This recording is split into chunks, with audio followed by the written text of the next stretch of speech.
Mereka ngapain ya?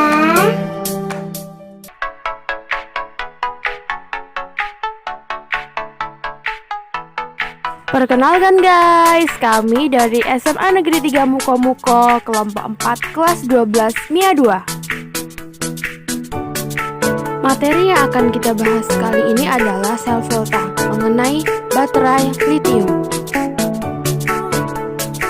Apa itu baterai lithium? Baterai lithium merupakan baterai isi ulang yang bergerak dari elektroda negatif ke elektroda positif saat dilepaskan.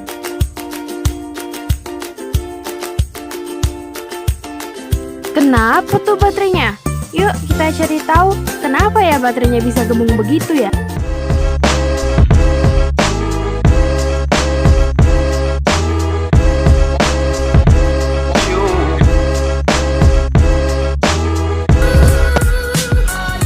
Din, kamu tadi pelajaran ini tahu nggak? Enggak. Kok bisa nggak tahu sih? Aku lo juga nggak tahu. Aku nggak ngertiin. Gimana ya?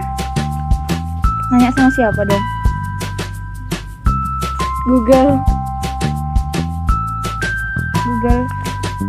Pak Riki mau nggak ya ngasih tahu ya? Kayaknya sih mau. Tapi nggak berani. Iya sama aja.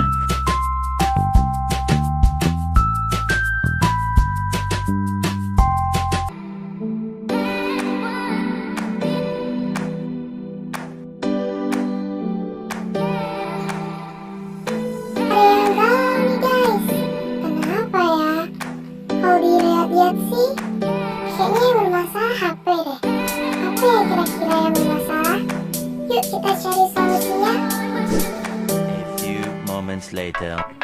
Ya aku rambut kau nunggu kalau kira misalnya mbak aku apa? Lungguh.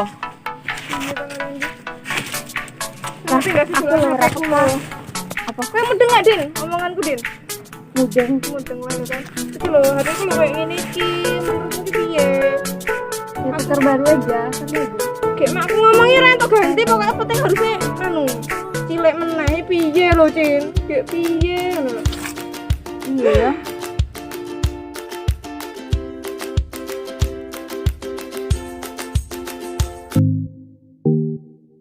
Bu.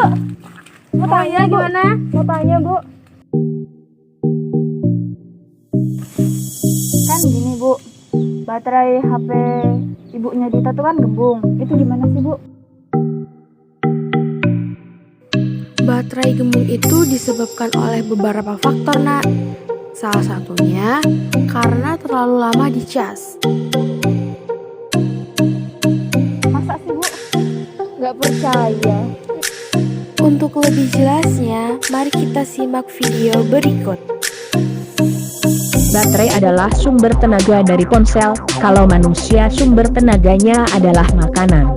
Tanpa makanan manusia tidak akan hidup, ponsel pun demikian. Tanpa baterai ponsel menjadi barang mati yang tidak berguna. Setelah kita tahu bahwa pentingnya baterai untuk kerja ponsel, terus bagaimana cara merawatnya agar baterai ponsel kita bisa awet, dan tidak cepat hamil ataukah kembung. Sebelum kita bahas panjang lebar masalah baterai ponsel kenapa menjadi kembung, tidak ada salahnya kalau kita tahu penyebabnya. Penyebab baterai ponsel menjadi kembung adalah menguapnya isi cairan yang di dalam baterai sehingga isi perut baterai menjadi berkurang. Setelah isi baterai itu cairan di dalam baterai sudah keluar, maka tidak mustahil baterai kita menjadi kembung karena isi di dalam baterai yang semula cairan penuh tercampur dengan angin. Akibatnya baterai kita menjadi kembung dan kekuatannya jelas menjadi berkurang. Jika itu sering terjadi terus-menerus, maka baterai kamu akan mati total alias tidak berfungsi lagi.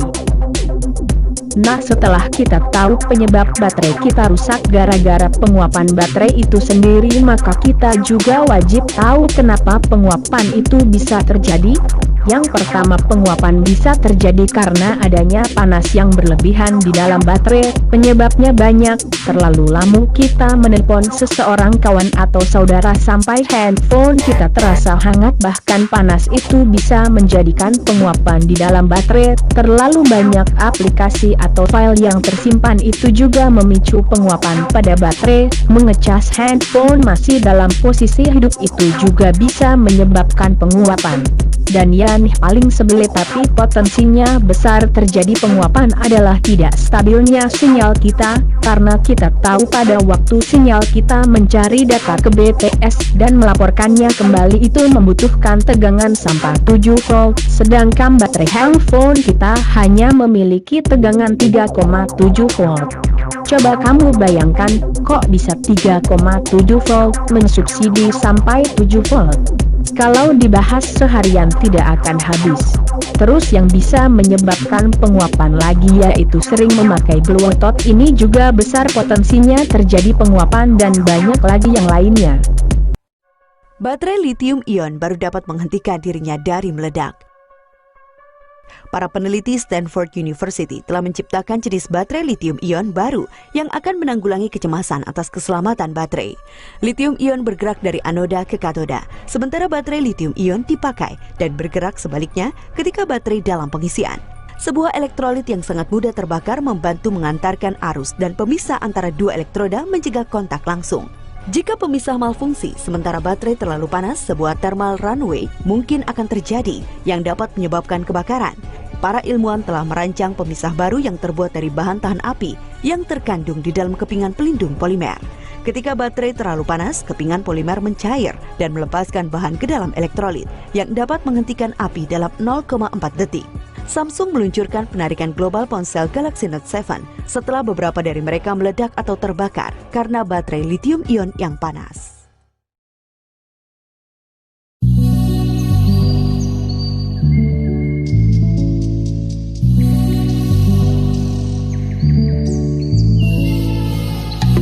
Kalian dari mana, Tak? Oh, kita tak? Iya. Enggak, tadi tuh gini loh. Tadi tuh aku tuh bingung kan, karena punya mama aku tuh hatinya tuh gembung, makanya tadi ya untung aja ada Bu Eka yang jelasin kayak gitu. Gimana hasilnya? Cek videonya di channel kita ya. Baterai lithium terdiri atas litium sebagai anoda dan MnO2 sebagai oksidator, yakni seperti pada baterai alkalin. Baterai lithium ini dapat menghasilkan arus listrik yang lebih besar dan daya tahannya lebih lama dibandingkan baterai kering yang berukuran sama.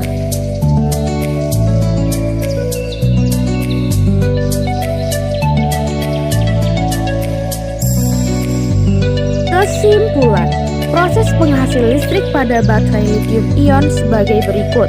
Jika anoda dan katoda dihubungkan, maka elektron mengalir dari anoda menuju katoda. Bersamaan dengan itu, listrik pun mengalir. Pada bagian dalam baterai, terjadi proses pelepasan ion litium pada anoda, untuk kemudian ion tersebut berpindah menuju katoda melalui elektrolit. Dan di katoda, bilangan oksidasi kobalt berubah dari 4 menjadi 3, karena masuknya elektron dan ion litium dari anoda. Sedangkan proses pengisian ulang berkebalikan dengan proses